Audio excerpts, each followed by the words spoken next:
Video کے نیچے subscribe کے بٹن پہ کلک کریں، بیل کے آئیکن پہ کلک کیجئے تاکہ ہر نئی ویڈیو کی نوٹیفیکیشن آپ کو مل جائے۔ اللهم صل على سيدنا محمد وعلى آل سيدنا محمد وبارك وسلم.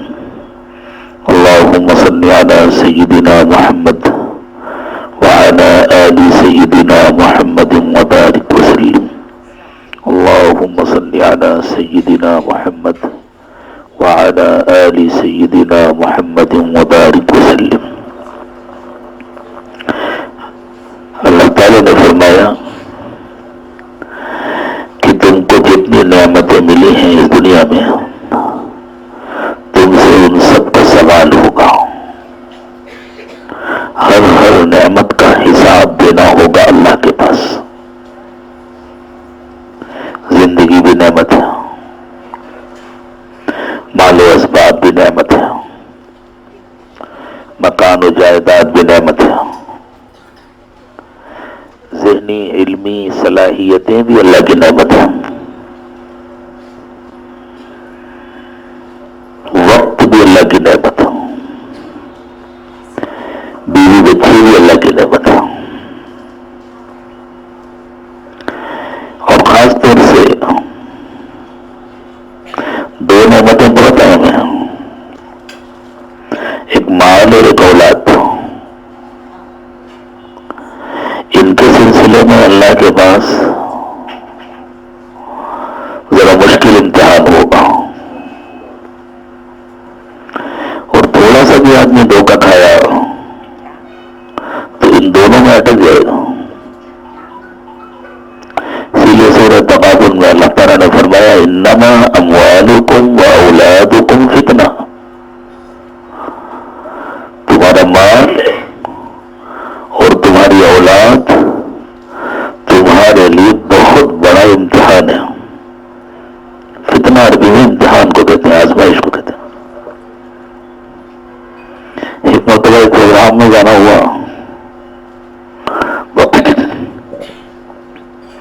تصوف کے سلسلے میں پروگرام تھا. ایک صاحب ملک کی ایک بڑی یونیورسٹی کے پروفیسر اور قرآنیات کے ماہر کہے جاتے تھے. شکل صورت سے تو نہیں لگتا تھا کہ ان کا قرآن سے کوئی تعلق ہوگا، لیکن بہرحال وہ قرآنیات کے پروفیسر اور بڑے ماہر کہے جاتے. انہوں نے اپنے بیان میں صوفیہ پر تنقید کرتے ہوئے کہا کہ صوفیہ کی بتلائی ہوئے طریقے پر زندگی کیسے گزاری جا سکتی ہے؟ وہ تو کہتے ہیں مال و اولاد فتنہ ہے. سننے والا مجمع تو اردو والا تھا. بعد میں اس حدیث کو بیان کرنا تھا تو یہ معمول نہیں ہے کہ اسٹیج پر بیٹھی ہوئی کسی شخصیت کو مخاطب کرے، لیکن مجبوراً ان کو مخاطب کرنا پڑا. اور میں نے گھوم کر کے ان کی طرف میں نے کہا حضرت یہ عربی کا فتنہ تھا جس کو آپ نے اردو میں فتنہ بنا دیا،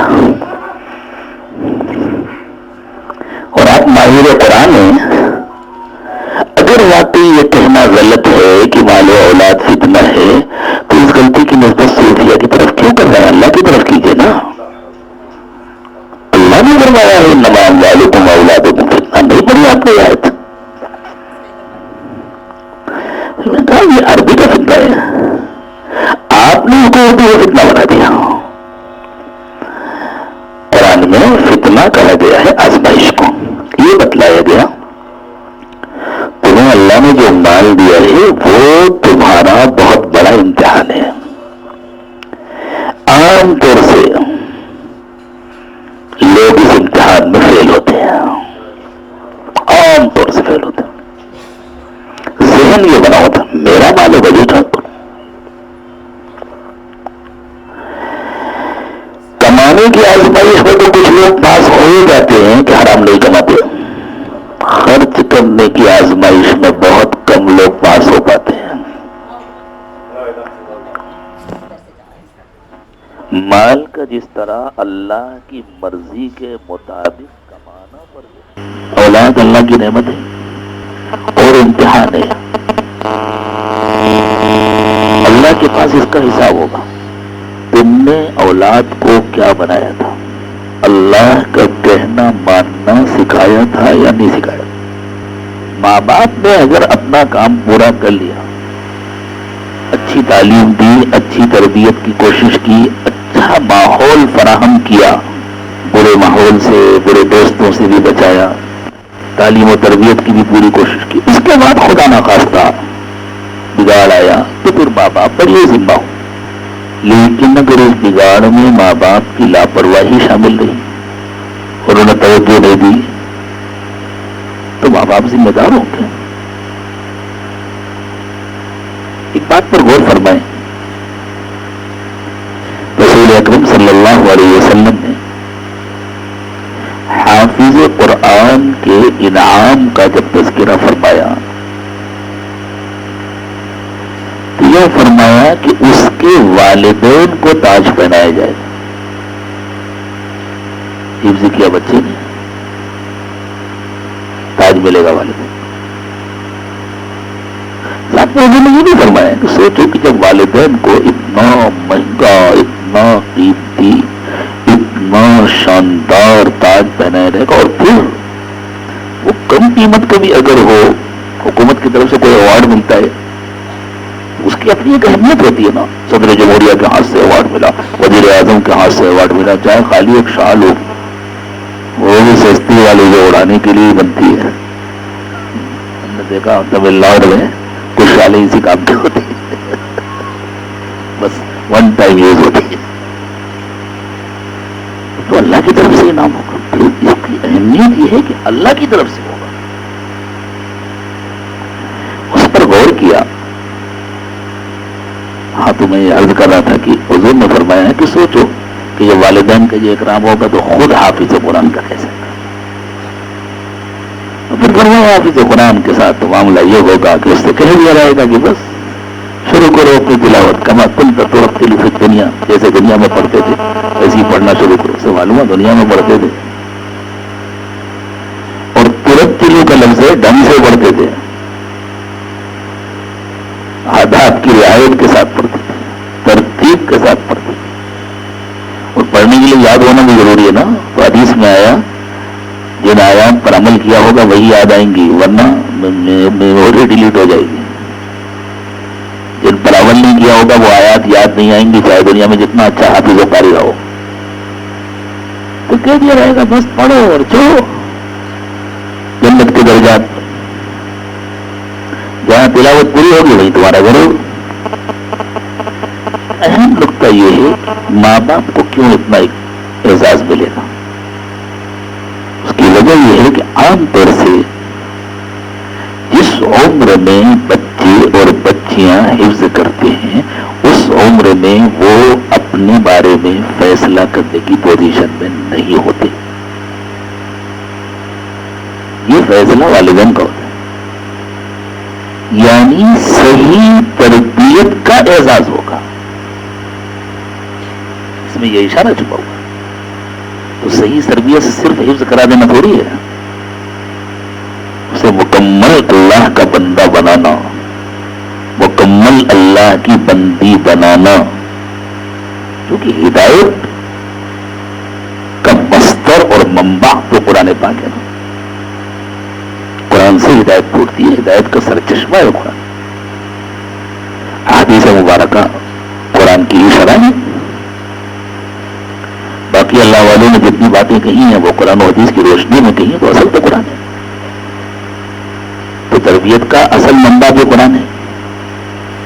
یہ جو اکرام ہے یہ صحیح تعلیم اور صحیح تربیت کا نتیجہ ہے. تو ہم سے ہماری صلاحیتوں کا بھی حساب ہوگا.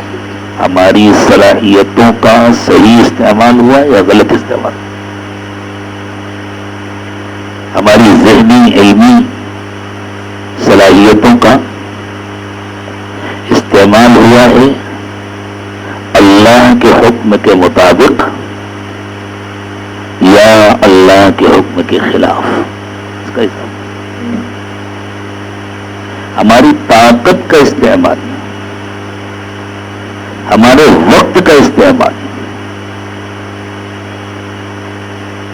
ہماری جوانی کا استعمال اللہ کے حکم کے مطابق ہوا ہے یا خلاف ہوا؟ ہم تو ایسے ہی سمجھا جاتا ہے، نماز پڑھ لی، رمضان میں روزہ رکھ لیا، اس کے بعد جو ٹائم ہے وہ ہمارا اپنا ہونا، جو کیا کریں. یہ تصور کہاں سے آ گیا؟ ہمارا اپنا سمجھنا، یہ اپنے نفس کو اللہ کے ساتھ شریک کرنا ہے نا. یہ تو چھپا ہوا شرک ہے. ہمارا اپنا کیا ہے؟ ہم تو غلام ہیں. غلام کا اپنا کچھ نہیں ہوتا، بندے کا اپنا کچھ نہیں ہوتا. وما خلقت الجن والانس الا ليعبدون. اللہ نے انسانوں اور جناتوں کو غلامی کے لیے پیدا کیا ہے، تو اللہ کے غلام ہیں. ہم نے اپنے حضرت دامت برکاتہم کی زبان سے ایک واقعہ سنا سمجھانے کے لیے. ایک نواب زادہ تھا، دولت بھی تھی، اقتدار بھی تھا. جو ہوتا ہے دولت اور اقتدار کے نتیجے میں. بازار کیا ہوا تھا اس زمانے میں، غلام باندیاں بیچے جاتے تھے، خریدے جاتے تھے. تو دولت مندوں کو ذرا شوق ہوتا ہے میں کوئی ایسا کام کروں کہ لوگوں میں میرا چرچا ہو. کہتے ہیں بدنام ہو گے تو نام بھی تو ہوگا. بعض لوگ بدنام ہوتے ہیں اسی لیے تاکہ ہمارا نام ہو. زیادہ دنوں تک نیوز میں نہ رہیں تو کھانا ہضم نہیں ہوتا. بہت بڑی بیماری ہے یہ، نفس کی پرستش ہے، یہ اندر کا چھپا ہوا شرک ہے. یہ بیماری ہے. بندہ جتنا چھپا رہے اتنا اچھا ہے. بقرعید کے موقع پر بہت مہنگے جانور کھائے کے لیے اللہ کی رضا کے لیے 2 لاکھ 5 لاکھ کا بکرا خریدا جا رہا ہے. اور اگر کوئی ان کو مشورہ دے آپ ایک کام کریں 25,000 کا بکرا لے لیں، باقی پیسے اتنی بیوائیں ہیں، اتنے یتیم ہیں، خاموشی کے ساتھ ان کو دے. نہیں دے گا. وہ 4 لاکھ کا بکرا خریدے گا، اس میں نام ہوگا. اور معاملہ تو اللہ کے ہاتھ میں ہے، اللہ جو چاہے کریں. لیکن اللہ نے جو قوانین بتلائے ہیں ان کے مطابق اس کو اسی بکرے پر بیٹھ کر جہنم میں جانا ہے. باقی اللہ چاہے معاف کر دیں، ہم کیا کر سکتے ہیں. لیکن قانون یہ بگڑا ہوا نواب زادہ تھا. بازار گیا تو ایک غلام بک رہا تھا، دبلا پتلا تھا، کوئی کشیر بھی نہیں تھی، خوبصورت بھی نہیں تھا. اور زمانے میں ان چیزوں کی اہمیت ہوتی تھی غلاموں میں بھی. بہت زیادہ طاقتور بھی نہیں تھا کہ بڑے کام کرے گا. لیکن ریٹ بہت زیادہ بتلایا جا رہا. عام طور سے اگر غلام 50,000 کا بکتا ہے تو صاحب 2 لاکھ ریٹ. سوچ میں پڑ گیا، کوئی خاص بات تو لگتی نہیں اس میں، اتنا ریٹ کیسے. پھر خیال آیا اس ریٹ میں کوئی خریدے گا نہیں. اگر میں خرید لوں تو 2-4 دن شہر میں صرف میرا ہی چرچا ہوگا. تو چلو خرید لیتے ہیں، برا سودا نہیں ہے. نام تو ہوگا، تذکرہ تو ہوگا. خرید لیا. اب خرید کے لے کے چلا تو راستے میں خیال آیا کہ بھائی اتنا مہنگا غلام ہے تو ذرا پوچھ تو لیں کھانا وانا کیا کھاتا ہے. ہم سا کھانا تھوڑی کھاتا. اور سونے کے لیے اس کو کیسا کمرہ چاہیے، کیسا گدا چاہیے پتہ نہیں. بعض لوگوں کی بلیاں بھی اے سی روم کے بغیر نہیں سوتی، ایئر کنڈیشن بھی سوتی. یہ تو بہرحال انسان ہے. لیکن اب خیال آیا کہ اس سے گفتگو کیسے شروع کرے، نام تو پوچھا نہیں. تو انہوں نے کہا کہ بھائی تمہارا نام کیا ہے. اس غلام نے کہا میرا نام کچھ بھی نہیں ہے. کیا مطلب؟ میرا کوئی نام نہیں. میں آزاد ہوتا تو میرا کوئی نام ہوتا. میں تو غلام ہوں، میرا کیا نام. تم پہلے جس کے گھر میں رہتے تھے وہ تمہیں کیسے آواز دیتا تھا؟ تمہارا کوئی نام نہیں تھا. جی وہ ان کا نام تھا، انہوں نے مجھے دیا تھا، اب جب انہوں نے بیچ دیا ان کا نام ان کے ساتھ گیا. اب آپ میرے مالک ہیں، آپ بتائیں میرا کیا نام ہے. یہ ہے غلامی. پھر انہوں نے کہا اچھا ٹھیک ہے تمہارا نام عبداللہ ہے. جی حضور یہ میرا نام نہیں ہے، یہ آپ کا نام ہے، آپ نے مجھے دیا ہے، جب تک میں آپ کی ملکیت میں ہوں میرا نام عبداللہ رہے گا. اگر آپ میرے مجھے کسی کے ہاتھ بیچ دیں گے وہ جو چاہے گا مجھے نام دے دے. ہم غلام ہیں اسی لیے ہم کو نام بھی اللہ نے دیا. هو سماکم المسلمین من قبل وفی ھذا، اللہ نے تمہارا نام مسلم رکھا ہے. تو کہا کہ بھائی اچھا عبداللہ یہ بتلاؤ کہ تم کھانا کیا کھاتے. کمال ہے صاحب، میں آپ کا غلام ہوں، آپ جو چاہیں کھلا دیں. آپ اچھا سے اچھا کھلاتے ہیں، آپ روکی روٹی کھلاتے ہیں، نمک روٹی کھلاتے ہیں. کبھی تمہیں سونے کے لیے کیسا کمرہ چاہیے، جہاں چاہیں سلا دیں. میں تو غلام ہوں، آپ جہاں چاہیں سلا دیں. آپ چاہیں مجھے ایئر کنڈیشن روم میں سلائیں، آپ چاہیں تو مجھے اپنے گھر کے لان میں سلا دیں، باہر سلا دیں، میں سو جاؤں. تو اس نوابزادے نے کہا کہ بھائی میں نے تو تمہیں مہنگا سمجھ کر خریدا تھا لیکن تم بہت سستے ہو، اس سے زیادہ بھی تمہاری قیمت ہوتی تو کم تھی. تو اس لیے کہ وہ غلام. ہم اللہ کے غلام ہیں یا نہیں ہیں؟ تو بنے، مرد بھی بنے اور عورتیں بھی بنے. ہیں بھی بنتے بھی نہیں، یہ فراڈ ہے اور اللہ کے ساتھ فراڈ نہیں چلے گا. اللہ جب سزا دینے پہ آئیں گے تو مسل دیں گے. جب تک چاہتے ہیں ڈھیل دیتے ہیں. وَأُمْلِي لَهُمْ إِنَّ كَيْدِي مَتِينٌ، میں ڈھیل دیتا ہوں لیکن میری پکڑ بہت سخت. اسی لیے اللہ نے فرمایا سچ بولو، سچوں کے ساتھ رہو. یا ایھا الذین آمنوا اتقوا اللہ وکونوا مع الصادقین. ایمان والو، جب تم ایمان والے ہو، تم نے مان لیا کہ اللہ تمہارا رب ہے، تم اللہ کے بندے ہو، تم اللہ کی بندی ہو، تو اللہ سے ڈرو، سچوں کے ساتھ رہو. جو واقعی اللہ کے بندے بن کر رہتے، اللہ کے بندے بن کر زندگی گزارتے، جو اپنے ایمان میں سچے ہیں، تم بھی ان کے ساتھ رہو، ان کے جیسے. تو ہم بندے ہیں، بندیاں ہیں عورتیں، ہمارا کچھ نہیں ہے. جو کچھ ہے وہ اللہ کا فضل ہے اور ہمارے پاس اللہ کی امانت ہے. ہماری جان بھی امانت ہے. آخر خودکشی کیوں حرام ہے؟ یورپ وغیرہ میں جہاں خودکشی عام ہے، یہ ایک الگ مسئلہ ہے کہ وہاں خودکشی کیوں عام ہے. بہت اہم اس کی وجوہات ہیں، لیکن اب ہر بات ایک ہی مجلس میں تفصیل سے نہیں عرض کی جا سکتی. وہ جو خودکشی کرتے ہیں وہ کیوں کرتے ہیں؟ وہ سمجھتے ہیں زندگی ہماری ہے، ہم چاہیں جیئیں چاہے ختم کر دیں. اسلام نے خودکشی کو حرام قرار دیا. زندگی تمہاری نہیں ہے، زندگی اللہ کی ہے. جب تک اللہ تمہیں زندہ رکھنا چاہتے ہیں تمہیں زندہ رہنا ہے، تمہیں مرنے کی کوشش نہیں کرنا. حالانکہ خودکشی بھی اگر آدمی کرتا ہے تو اللہ ہی کی موت سے مرتا ہے، اپنی موت سے نہیں مرتا ہے. لیکن کوشش تو کرتا ہے نا. اس کی نیت تو یہ ہوتی ہے کہ گویا میں اللہ کے مقرر کیے ہوئے وقت سے پہلے مر جاؤں. سزا اس نیت کی ملے گی، عمل نہیں ہو سکتا. اللہ کے مقرر کیے ہوئے وقت سے پہلے کوئی نہیں مر سکتا. پھر اگر مرا خودکشی کر کے تو سزا کہے گی. سزا اس نیت کی ہے. انما الاعمال بالنیات وانما لکل امرئ ما نوى. جو نیت کی ہے اس کی سزا ملے. تو جان ہماری نہیں ہے،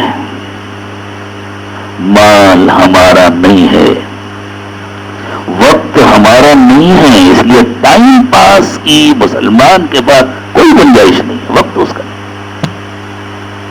آرام کا تقاضا ہے، اللہ نے اجازت دی آرام کرو. کھانے کا وقت ہے، اللہ نے اجازت دی ہے حلال طریقے پر کھاؤ. پینے کا وقت ہے، پیاس لگی ہے، اللہ نے اجازت دی ہے پیو. اور جب نہیں اجازت دی تو نہیں پی سکتے. ایک مرتبہ رمضان کا مہینہ تھا. مکہ مکرمہ میں حرم پاک کے ٹیرس پر لوگ بیٹھے تھے اور دسترخوان لگا تھا. عمدہ کھجوریں، زمزم ہم نے رکھا ہوا. کچھ احباب آ گئے، کچھ اردو والے، کچھ عربی والے، مصر وغیرہ کے نوجوان دکان پہ آ گئے. تو ان میں سے ایک نے کہا کہ شیخ تھوڑا سا وقت ہے، کچھ نصیحت کر دیجیے. ہم نے کہا بھائی اس وقت سب سے بڑی نصیحت یہ دسترخوان ہے، یہ مدینہ طیبہ کی کھجوریں ہیں، دنیا میں اس سے اچھا کوئی پھل نہیں. یہ زمزم ہے، زمین پر اس سے اچھا کوئی پانی نہیں. کوئی پوری دنیا کی دولت دے کر کہے پی لو، پیو گے؟ انہوں نے کہا نہیں پیا. کیوں؟ اللہ نے منع کیا. تو صرف اللہ نے اس کھانے پینے سے منع کیا یا اور بھی گناہوں سے منع کیا؟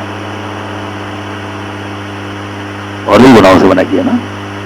بندگی یہ ہے کہ اللہ کے منع کیے ہوئے ہر غلط کام سے رکے.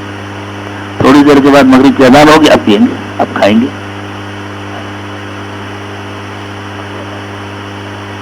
مولانا آپ یہاں تشریف در ایک سیٹ خالی ہو جائے.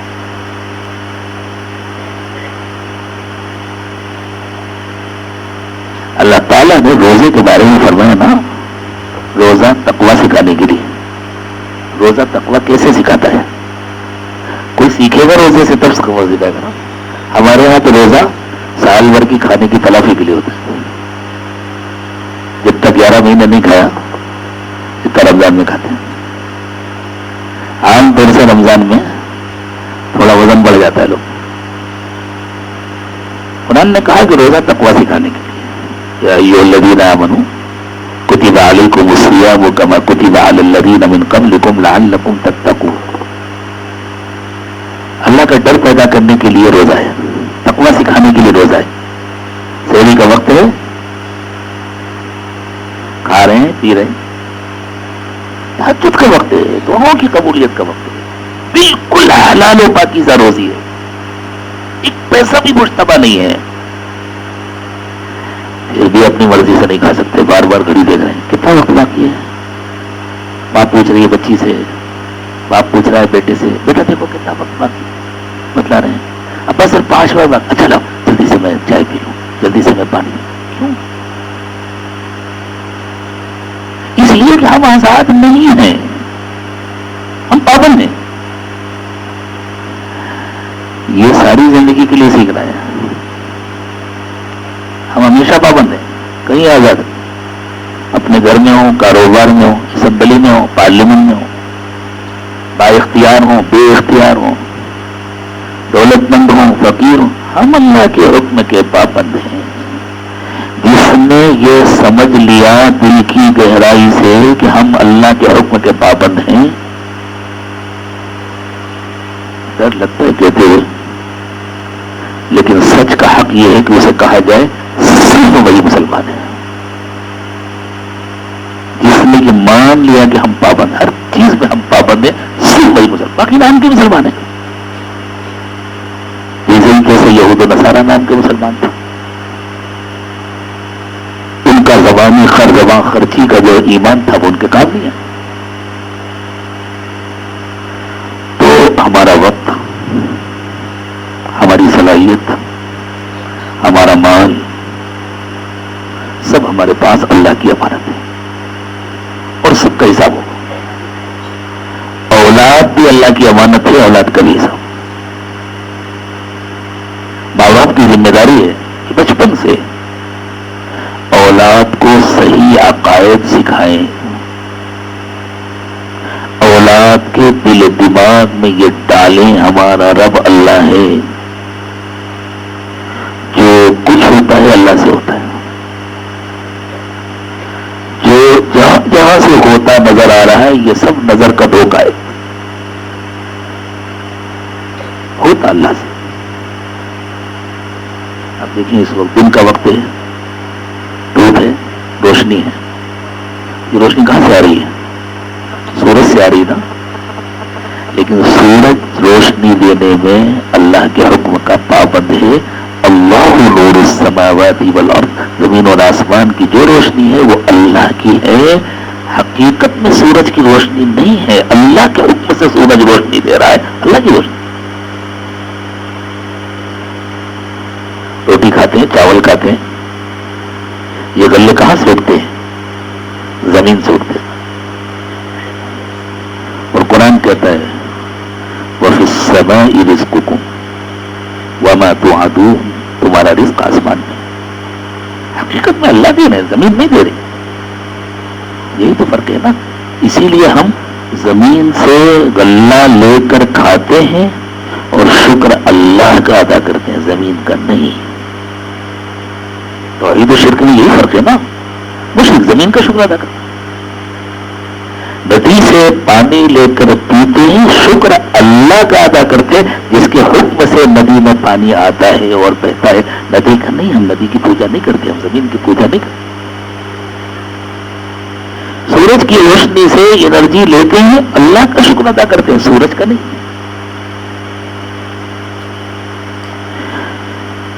یہ ماں باپ کی ذمہ داری ہے کہ بچپن سے وہ بچوں کو گھول گھول کر پلائیں،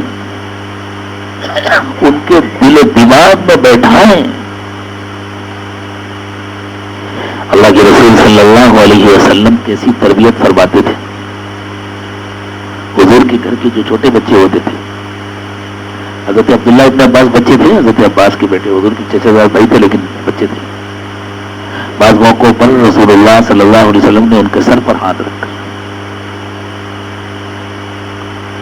اور جملے سے اندازہ ہوتا ہے یہ کہہ کر یا غلام، بیٹے سنو.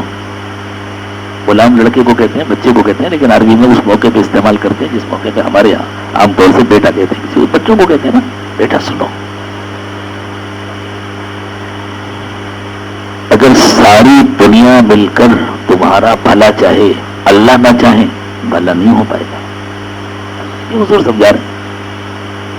ساری دنیا مل کر تمہارا بھلا چاہے اور اللہ نہ چاہے تو تمہارا بھلا نہیں ہو پائے گا. اور ساری دنیا مل کر تمہیں نقصان پہنچانا چاہے اور اللہ نہ چاہے تو کوئی نقصان نہیں پہنچا. یہ عقیدہ ہے جو دل میں بیٹھا رہے ہیں اللہ کے نبی صلی اللہ علیہ وسلم. عقیدہ عقیدے کے طریقے پر سکھایا جائے گا تب آئے گا، کسی اور طریقے سے سکھایا جائے گا تو نہیں آئے گا. پیر میں چوٹ لگی اور سر میں تیل کی مالش کر رہے ہیں، ٹھیک ہے، سر کے بال اچھے ہو جائیں گے، پیر کا درد نہیں ختم ہوگا، اس کے لیے پیر میں مالش کرنی پڑے گی. اور سر میں درد ہو رہا ہے اور پیر میں تیل لگا رہے ہیں، ٹھیک ہے، ماشاءاللہ پیر صاف ہو جائیں گے، چکنے ہو جائیں گے، لیکن سر کا درد نہیں ختم ہوگا، اس کے لیے دوا سر میں لگانی پڑے گی. خوب یاد رکھو، فضائل سے عقائد نہیں آئیں گے، عقیدہ عقیدے کے طور پر سکھانا پڑے گا، فضیلت فضیلت کے طور پر بتلانی پڑے گی، مسائل مسائل کے وقت میں بتلانے پڑے گی. یہ ماں باپ کی ذمہ داری ہے. ماں کی گود پہلا مدرسہ. جو بہنیں، جو بیٹیاں اس وقت آئی ہوئی، وہ اس کی اہمیت کو سمجھیں. ماں کی گود بچوں کا پہلا مدرسہ. قاضی صاحب کا اسکول بھی دوسرے نمبر پر ہے، پہلے ماں کی گود ہے، پہلے گھر کا ماحول ہے. گھر کا ماحول ایسا بنائیں. دیکھیں بچہ زبان کیسے سیکھتا ہے؟ ماحول سے سیکھتا ہے نا. سب اردو بولتے لیکن سب کی اردو کا انداز الگ الگ ہوتا ہے. حیدرآباد والوں کی اردو الگ ہے، بنگلور والوں کی اردو الگ ہے، ممبئی والوں کی اردو الگ ہے، یو پی والوں کی اردو الگ ہے. جس ماحول میں بچہ رہتا ہے اس ماحول کا جو ٹون ہے، اس ماحول کا جو انداز ہے، جو تلفظ ہے، جو لہجہ، بچہ اس کو سیکھتا ہے نا. اگر اس ماحول میں، اس گھر میں سنتوں کا اہتمام ہے، بچہ خود بخود سنت سیکھتا ہے. ایک چھوٹا بچہ تھا، کافی چھوٹا تھا، اس وقت 3 سال کا بھی نہیں ہوا تھا. اس کے سگے چچا نے اس کو چپل پہنانی چاہیے. اور چپل بائیں پیر میں اس نے پیر کھینچی، پھر پہنانی چاہیے پھر پیر کی۔ تیسری مرتبہ چچا نے اپنے بتیجے سے کہا بیٹا تم چپل کیوں نہیں پہنا رہے؟ چچا اس میں پہنائیے۔ تو معلوم ہے یہ سنت ہے، پہلے دائنے پر بچپن سے اس کو ماحول ملا ہے کہ پہلے چپل پہننا ہے تو پہلے دائیں۔ اس کی ماں نے اس کو نہیں بیٹا پہلے اس میں پہنا، بس ہمیشہ پہنا ہے۔ یہ ہے پہلی گود، پہلے مدرسے کا مطلب ماں کی گود پہلا مدرسہ، یعنی ماں کی ذمہ داری ہے کہ وہ یہ ماحول بچے کو دے، یہ عادتیں بچے کو سکھائے۔ ماں کی ذمہ داری، جن بچوں کو بولنا نہیں آتا ان کو بھی جب رات میں سلائے تو سونے کی دعا پڑھیں، سو جا بیٹا اللہم بسمک اموت واحیا، سن کر اس کا دماغ محفوظ کرے گا۔ جب وہ بولنا شروع کرے گا تو اسے یاد آئے گا امی اس وقت یہ دعا سے پڑھا دی تھی، مجھے پڑھنا ہے۔ صبح اٹھائیں تو کہیں اٹھ جاؤ بیٹا الحمدللہ الذی احیانا بعد ما اماتنا والیہ النشور۔ بائیں سکھائیں، دائیں ہاتھ سکھانا ہے۔ کپڑا پہننا ہے تو پہلے دائیں طرف سے پہننا ہے، اتارنا ہے تو پہلے بائیں طرف سے اتارنا ہے۔ میں عام طور سے کہا کرتا ہوں چھوٹی بچیوں کو بھی بے حیائی کا لباس مت پہناؤ، بغیر آستینوں کے کپڑے، کھلے ہوئے کپڑے، ان کی حرص ختم ہو جائے گی۔ بڑے ہونے کے بعد ان کو کوئی نہیں سمجھا سکتا کہ یہ اچھا نہیں ہے۔ یہ ذمہ داری ہے، صحیح عقائد سکھانا ماں باپ کی ذمہ داری، بیٹھا دو دل و دماغ میں کہ جو کچھ کرتے ہیں اللہ کرتے ہیں۔ چلیے میں نے پہلا قصہ جو سنایا بچے کا، آپ کو اس کا حوالہ نہیں بتلایا، دوسرا چونکہ میرا اپنا ذاتی ہے میں اپنے حوالے کے ساتھ بتلا دیتا ہوں۔ میں بہت چھوٹا تھا، یو پی میں ہمارا شہر ہے فتح پور، تو والدہ کے ساتھ فتح پور میں تھا، کبھی باندھا میں رہتے تھے کبھی فتح پور میں رہتے تھے۔ ایک جگہ ہم لوگ جاتے تھے شام میں کھیلنے کے لیے، فٹ بال وغیرہ کھیلنے کے لیے۔ راستے میں ایک پولیس مین تھے، داروغہ تھے، ان کا گھر تھا، اور ان کے گھر میں ایک خطرناک کتا پلا ہوا تھا۔ وہ جس کو بھی دیکھتا تھا بھوکتا تھا لیکن بندھا رہتا تھا۔ والدہ نے بچپن سے دعائیں سکھائی تھی اور دعائیں پڑھنے کی عادت ڈالی تھی، اور کتا اگر بھوکے دوڑے تو وَكَلْبُهُمْ بَاسِطٌ ذِرَاعَيْهِ بِالْوَصِيدِ پڑھو، یہ سکھایا تھا۔ میں وہاں سے نکلنا بالکل گلی میں اکیلا، مجھے آج تک وہ منظر ہے، کتا بھوکا اور جو اس نے زور سے چھلانگ لگائی نا تو زنجیر توڑ گئی۔ خطرناک وہ آیا، وہ پہلا کر جو آیا میرے کرتے کا دامن اس کے منہ میں ٹچ ہوا۔ میں نے کسی کو آواز دے سکتا تھا، نہ بھاگ سکتا تھا، اللہ کا فضل۔ میں نے دعا پڑھی وَكَلْبُهُمْ بَاسِطٌ ذِرَاعَيْهِ بِالْوَصِيدِ، اور یہ پڑھ کر کے میں دھیرے سے پیچھے ہٹا، ایسا لگ رہا تھا زمین نے اس کے پیر پکڑ لیے ہیں، وہ اپنی جگہ سے ایک بال کے برابر بھی ہل نہیں سکا، چپک گئے تھے اس کے پیر، اور وہیں سے وہ بھوکتا رہا۔ میں دھیرے دھیرے چڑھا، میرے دل کی دھڑکن، کوئی قریب ہوتا تو سن لیتا ہوں، پھر جلدی سے دوسری گلی سے، اور نہ معلوم کتنے دنوں تک اس راستے سے نکلنے کی ہمت نہیں ہوئی، لیکن اللہ نے بچایا نا، دعا سکھائی گئی تھی۔ اور پھر اس دعا سے کیا ہوتا ہے اس کا یقین کیسا بیٹھا ہوگا دل میں، ہمیشہ کے لیے یقین بیٹھ گیا نا، اللہ نے بچایا، اور تو کوئی چیز نہیں تھی نا بچانے والی، اللہ نے بچایا۔ یہ ذمہ داری ہے ماں باپ کی کہ وہ دل و دماغ میں بیٹھائیں صحیح عقائد۔ ہم کفر و شرک کے ماحول میں، کفر کفر و شرک سے زیادہ خطرناک کوئی چیز نہیں ہو سکتی. اگر اندر کفر و شرک اترا ہوا ہے، چاہے جتنے چلے لگیں، چاہے جتنے 4 مہینے لگیں، چاہے جتنی نمازیں پڑھیں، چاہے جتنے حج کریں، چاہے جتنے عمرے کریں، وہ اگر اندر سے نہیں نکلا تو جنت کا سایہ بھی نہیں ملے گا. اس کا نکلنا تو ضروری ہے. وہ آنے ہی نہ پائے اندر. بڑا سے بڑا فائدہ سامنے نظر آ رہا ہو اور ہم نے بچے کی ایسی تربیت کی ہو، اسے صرف اتنا معلوم ہو جائے نہیں اس فائدے سے اللہ ناراض ہو، منہ موڑ کے چاہ جائے مجھے نہیں چاہیے. اور نقصان سامنے نظر آ رہا ہو اور اسے یقین ہو کہ اس نقصان میں اللہ راضی ہوں گے، چھلانگ لگا دے، کود جائے بے فکر. یہ ماں باپ کی ذمہ داری ہے. اس وقت مجھے خاص طور سے بچوں کے سلسلے میں ہی گفتگو کرنی ہے، کیونکہ مائیں جمع ہیں. کچھ باتیں اضافی طور پر آ گئی.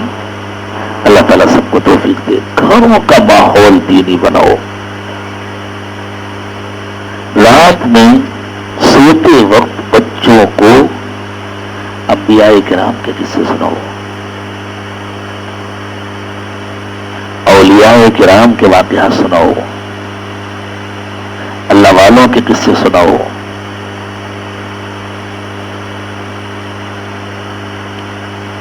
مجھے یاد ہے، میں اللہ کا جتنا شکر ادا کروں کم ہے. میرا رواں رواں اللہ کا شکر گزار. جب میں تھوڑا سا سمجھدار ہوا تھا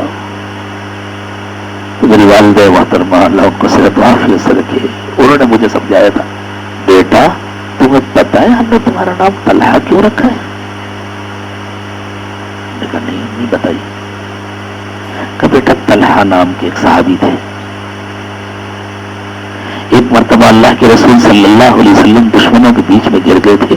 تیروں کی بارش ہو رہی تھی، ان کے پاس روکنے کے لیے کچھ نہیں تھا تو وہ اپنے ہاتھوں پر تیر روک رہے تھے، حتیٰ کہ پورا ہاتھ ختم ہو گیا تھا، صرف ہڈی بچی تھی. لیکن انہوں نے حضور کی حفاظت کر لی تھی. بیٹا ہم نے تمہارا نام طلحہ اس لیے رکھا ہے کہ تم اللہ کے دین کی حفاظت کرو. بیٹھ گئی بات دل میں، ہمارا اور کوئی کام نہیں ہے، ہمارا کام صرف اللہ کے دین کی حفاظت کرنا ہے. اللہ اس میں کامیابی عطا فرما. حضور اکرم صلی اللہ علیہ وسلم نے فرمایا بچوں کے اچھے نام رکھو. یہ جو آج کل نئے نئے ناموں کا رواج ہے نا، نیا نام تھے اور ایسی ایسی جہالت کے نام ہوتے ہیں کہ اللہ کی پناہ. نیا نام نہیں، اچھا نام رکھو. اللہ والوں کے ناموں پر اپنے بچوں کا نام رکھو، صحابہ کرام کے ناموں پر اپنے بچوں کا نام رکھو. اور پھر اس نام کے پیچھے جو کردار ہے، اول تو الٹے سیدھے نام رکھتے ہیں اور پھر اس کی کوشش کرتے ہیں اس نام کے معنی کیا ہے. معنی کی کوئی اہمیت نہیں نام میں، کردار کی اہمیت ہے نام. مثلا لفظ طلحہ، اس کے معنی کی کوئی اہمیت نہیں، اس کے پیچھے چھپے ہوئے کردار کیا ہے. عمر، اس کے معنی کی کوئی اہمیت نہیں، اس کے پیچھے کی زندگی کی اہمیت. حضرت عمر کے کردار کی اہمیت. بچوں کے اچھے نام رکھو، پھر اس کے پیچھے چھپے ہوئے کردار کو ان کے دل میں اتارو. تمہیں بھی اپنا ایسا کردار بنا. اللہ والوں کے واقعات سناؤ، روزانہ سناؤ. کوئی ایسی نہیں، اگر بچہ موبائل سے کھیلتا ہے اس کو بتلا دیں فلاں بزرگ کا واقعہ نکال کے، یہ سنو پہلے، اس کو سنو پھر خود سنائے ماں باپ تو اور اچھی بات ہے. کسی بھی طرح ان کا ذہن بنا ہے. پھر دیکھیں انشاءاللہ کیسی نسل تیار ہوگی. آج پوری نسل برباد ہو رہی، بس پیسہ پیسہ پیسہ. کس کام کا پیسہ؟ جنہوں نے بہت کمایا تھا وہ کتنا لے کر گئے. آدمی اپنے پیسے سے تو اپنا کفن بھی نہیں خرید پاتا. خود خریدتا ہے، دوسرے خریدتے ہیں نا. اپنے پیسے سے تو اپنی قبر بھی نہیں بنا پاتا.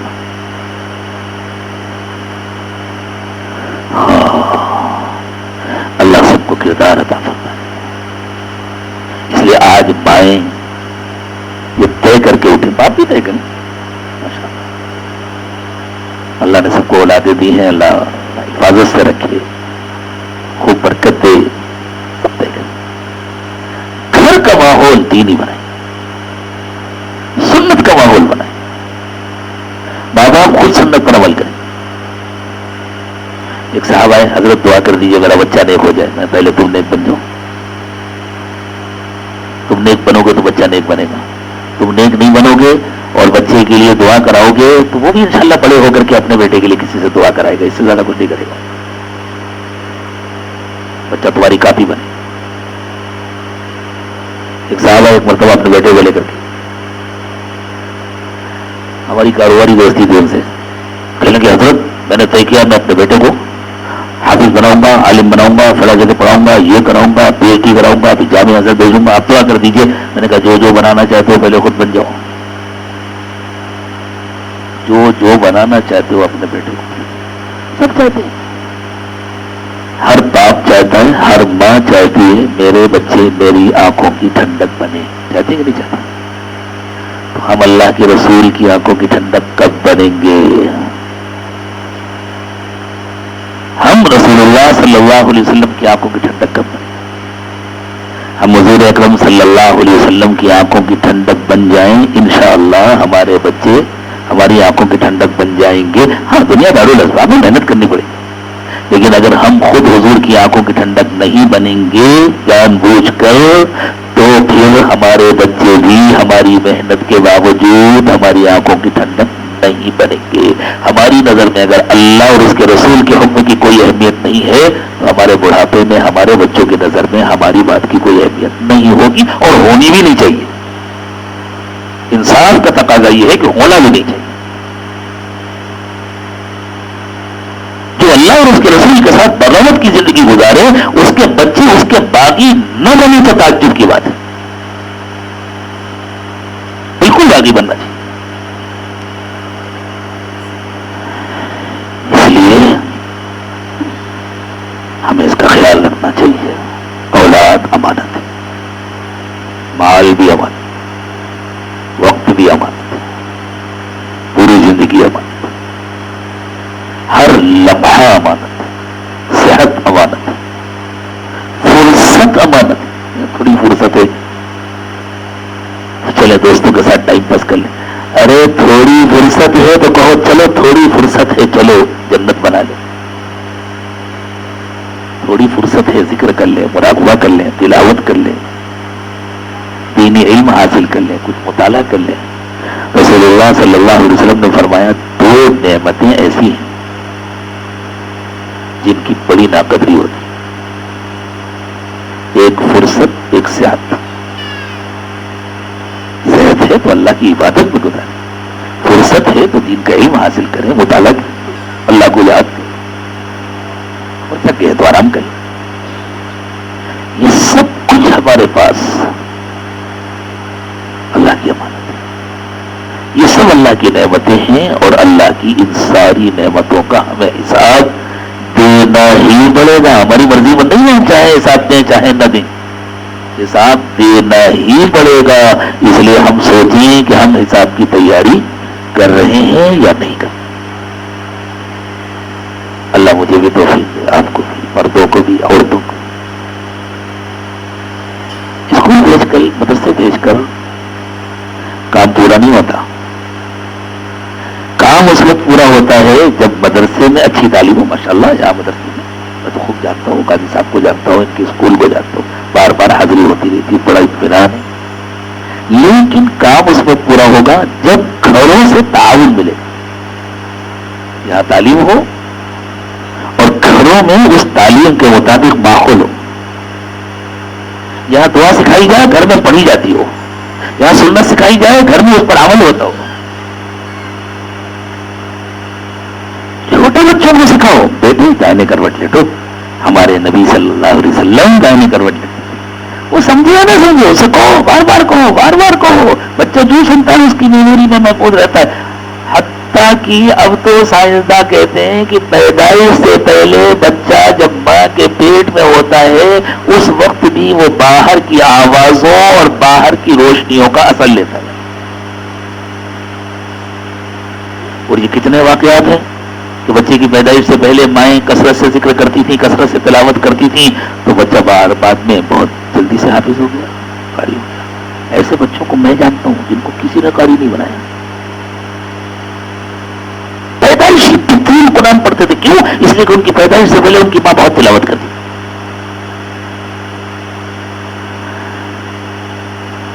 ہم چاہتے ہیں بڑھاپے میں ہمارے بچے ہماری خدمت کریں.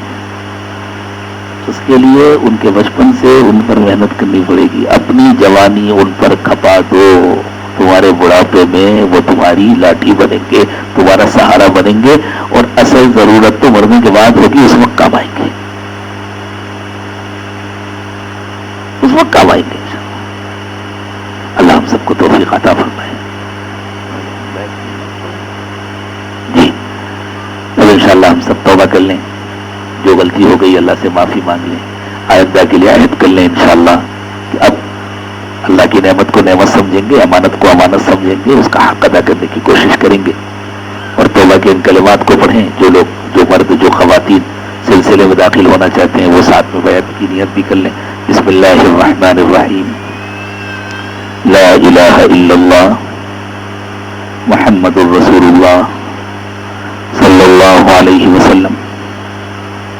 آمنت باللہ وملائکتہ وکتبہ ورسلہ والیوم الآخر والقدر خیرہ وشرہ من اللہ تعالی والبعث بعد الموت. آمنت باللہ کما ہوا باسمائہ وصفاتہ وقبلت جمیع احکامہ. اشہد ان لا الہ الا اللہ واشہد ان محمدا عبدہ ورسولہ. استغفر اللہ ربی من کل ذنب واتوب الیہ برحمتک یا ارحم الراحمین. اللہ تعالیٰ اس توبہ کو قبول فرمائے, ٹوٹنے سے اس کی حفاظت فرمائے. جو لوگ, جو مرد یا جو خواتین آج ہی سلسلے میں داخل ہوئے ہیں وہ پرانے احباب سے, مردوں سے, عورتوں سے معمولات کے کارڈ حاصل کر لیں. اندر معمولات کے کارڈ مولانا شفیع اللہ صاحب کہنے بھیج دیے گئے. اس میں معمولات لکھے ہوئے ہیں جو سلسلہ عالیہ نقشبندیہ کے وظائف کارڈ میں بائیں طرف لکھے ہوئے ہیں. ان وظائف کی پابندی کرنی ہے. جو ختمات شریفہ ہیں ابھی ان کو چھوڑ دیں, جو وقت آئے گا تو ان کو بتلایا جائے گا. وظائف کی پابندی کریں. صبح شام کی تسبیحات, قرآن پاک کی تلاوت, چلتے پھرتے اٹھتے بیٹھتے ہر وقت دل میں اللہ کا دھیان, اور روزانہ صبح شام مراقبہ, اور کم از کم مہینے میں ایک مرتبہ واٹس ایپ کے ذریعے اپنے حالات کی اطلاع. اور جب بھی حالات کی اطلاع کریں تو اپنا نام اور اپنے شہر کا نام ضرور لکھیں. اتنا کریں پھر دیکھیں انشاءاللہ. اور جو ہمارے بڑوں کی, بزرگوں کی جو کتابیں, خاص طور سے ہمارے حضرت ذوالفقار صاحب کی جو بچوں کی تربیت سے متعلق کتابیں ہیں, گھروں کا ماحول بنانے سے متعلق کتابیں, گھر جنت کیسے بنے, گھریلو زندگی, عورتوں کے لیے جو تربیتی بیانات ہیں, بچوں کی پرورش کے جو اصول ہیں, نہایت خوبصورت اور سنہرے اصول, یہ سب حضرت کی کتابیں ہیں. ان کو پڑھیں, مائیں بھی پڑھیں, باپ بھی پڑھیں, بار بار پڑھیں.